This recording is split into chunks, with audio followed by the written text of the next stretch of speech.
بسم اللہ الرحمن الرحیم۔ باب نمبر 2، رسول پر ایمان۔ رسول کریم صلی اللہ علیہ وسلم پر ایمان لانا کلمہ طیبہ کا دوسرا حصہ ہے، جیسے محمد رسول اللہ کا اقرار کرنا صرف زبان کا کہنا نہیں بلکہ دل سے ماننا، سچ جاننا اور عمل سے ثابت کرنا ہوتا ہے۔ رسول پر ایمان لانے کا مطلب کیا ہے؟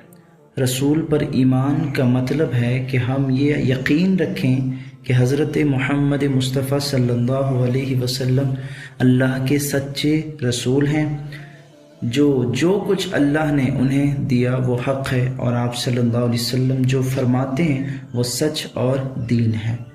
اہل سنت کے مطابق نبی کریم صلی اللہ علیہ وسلم کے بارے میں ہمارا عقیدہ ہے، نبی پاک صلی اللہ علیہ وسلم بشر ہے مگر افضل البشر ہے، تمام مخلوقات سے افضل ہیں۔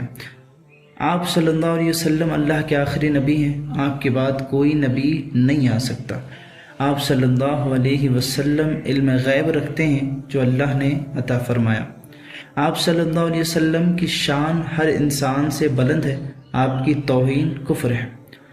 نبی پاک صلی اللہ علیہ وسلم اپنی امت پر بہت مہربان اور شفیق ہیں۔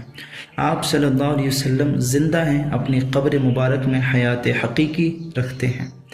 آپ صلی اللہ علیہ وسلم کی محبت ایمان کا حصہ ہے، آپ سے بڑھ کر کسی سے محبت نہ ہو۔ آپ صلی اللہ علیہ وسلم کی اطاعت، فرما برداری اور سنتوں پر عمل ایمان کی علامت ہے۔ قرآن و حدیث سے دلیل۔ قرآن فرماتے ما کان محمد ابا احد من رجالکم ولکن رسول اللہ وخاتم النبیین، سورۃ الاحزاب آیت نمبر 40۔ محمد صلی اللہ علیہ وسلم تمہارے مردوں میں سے کسی کے والد نہیں بلکہ اللہ کے رسول اور خاتم النبیین ہیں۔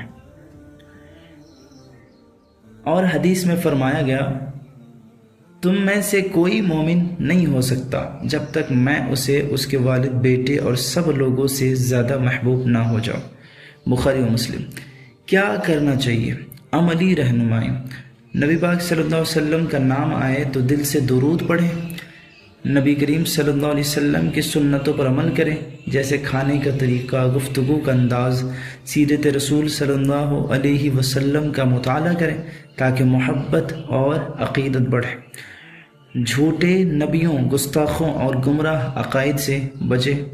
محمد رسول صلی اللہ علیہ وسلم کو اپنی زندگی کا مقصد بنائیں۔ خلاصہ یہ ہے کہ رسول اللہ صلی اللہ علیہ وسلم پر ایمان صرف زبان سے میں مانتا ہوں کہنے کا نام نہیں ہے، بلکہ آپ صلی اللہ علیہ وسلم کی عزت، اطاعت، محبت اور سنت پر عمل کرنے کا نام ہے۔ آپ صلی اللہ علیہ وسلم کی تعلیمات ہی ہماری نجات کا راستہ ہے، ہم ان کے غلام ہیں اور ان کی محبت میں ہی ہماری کامیابی ہے۔ میرے عزیز دوستو بزرگوں، کیسا لگا آپ کو باب نمبر 2؟